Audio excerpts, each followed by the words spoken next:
warahmatullahi wabarakatuh. Waalaikumsalam warahmatullahi wabarakatuh. Mohon maaf ya Pak ya mengganggu waktunya. Jadi hari ini tuh saya mau melakukan wawancara. Kebetulan untuk tugas guru penggerak tentang pengambilan keputusan dari pimpinan Pak. Jadi untuk materi guru penggerak ini kita sedang mempelajari tentang kasus-kasus tentang dilema etika dan bujukan moral.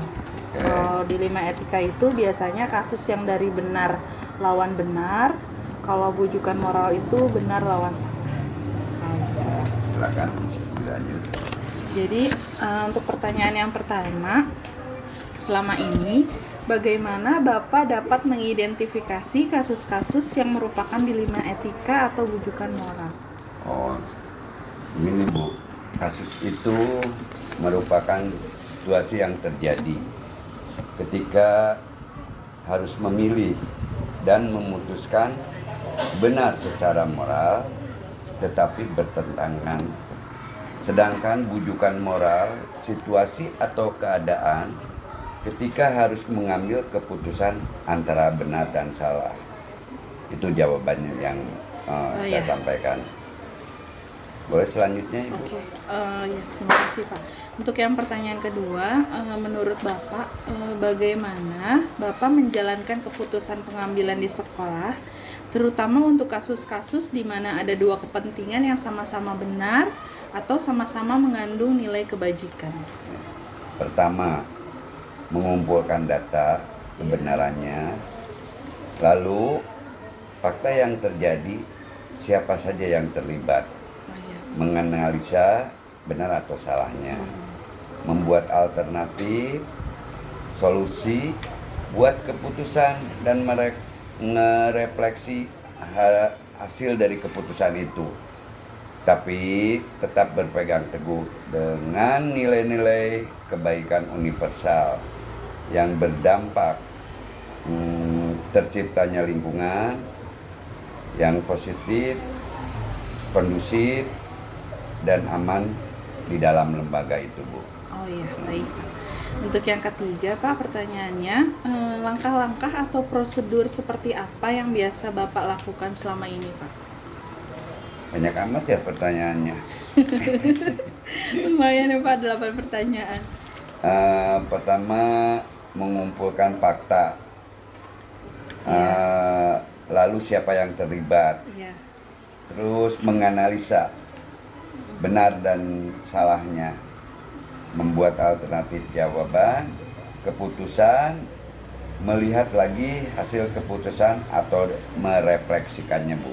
Oke, iya baik Pak. Untuk pertanyaan selanjutnya, hal-hal apa saja yang selama ini Bapak anggap efektif dalam pengambilan keputusan pada kasus-kasus dilema etika ya Pak?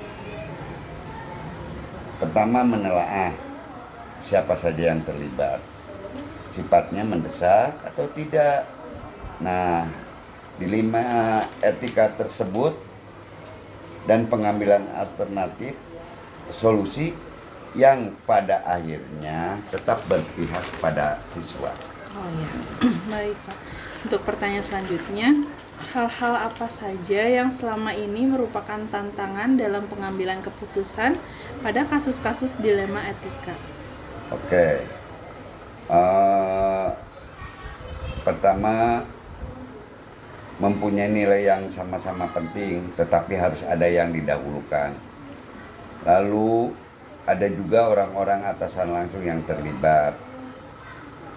Lalu adanya peraturan yang harus ditaati. Tidak kalah pentingnya juga nilai rasa yang harus diutamakan. Biasa terjadi pengambilan keputusan itu harus memilih antara individu dan masyarakat. Menurut saya belum tentu baik di mata masyarakat. Ada pula dengan rasa keadilan dan keikhlasan keputusan yang kita ambil sudah adilkah yang menerima keputusan itu, tapi belum tentu ikhlas menerimanya. Jadi kebenaran dan kesetiaan sudah benar hasil keputusannya atau belum tentu yang menjalaninya bisa konsisten. Oh iya. Gitu, Bu. Baik, Pak.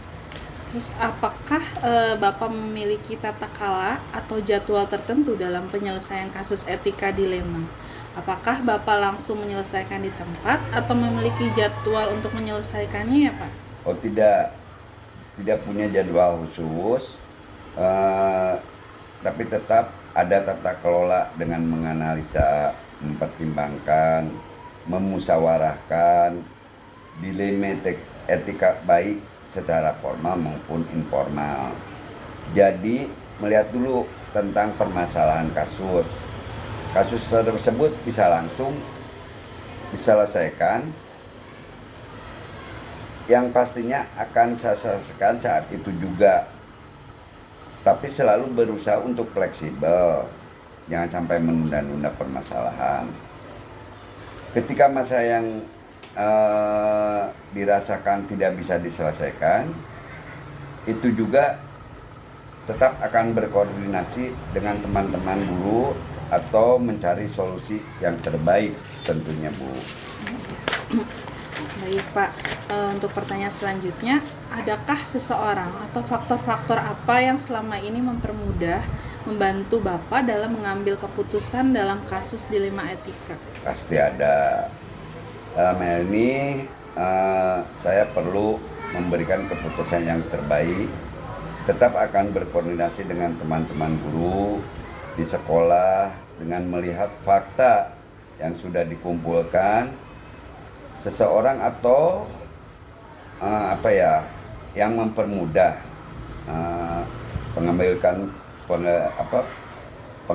pengembalian keputusan. Khusus dilema etika adalah orang yang terlibat juga profesional, menghargai dan menerima keputusan atasan langsung. Oke, baik Pak. Ini ada pertanyaan terakhir, Pak. Dari semua hal yang telah disampaikan, pembelajaran apa yang dapat Bapak petik dari pengalaman Bapak mengambil keputusan dilema etika? Sebentar.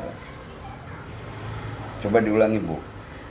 Dari semua hal yang telah disampaikan dari pertanyaan yang tadi, Pak, pembelajaran apa yang dapat Bapak petik dari pengalaman Bapak dalam mengambil keputusan dilema etika? Keputusan pada kasus dilema etika, sebelum kita ngambil keputusan harus banyak menganalisa kasus yang ada, lalu pertimbangan-pertimbangan. Setiap keputusan tidak mungkin membuat puas semua pihak yang terlibat pastinya. Ada pihak yang merasa tidak puas, yang terlibat pada pengambilan keputusan harus siap menerima atau menghormati keputusan yang ditetapkan. Itu mungkin, Bu, jawaban saya. Oke, terima kasih banyak ya, Pak. Oke, terima Ibu, kasih atas sama-sama. waktunya dan jawabannya. Ya, Wassalamualaikum warahmatullahi wabarakatuh. Waalaikumsalam warahmatullahi wabarakatuh.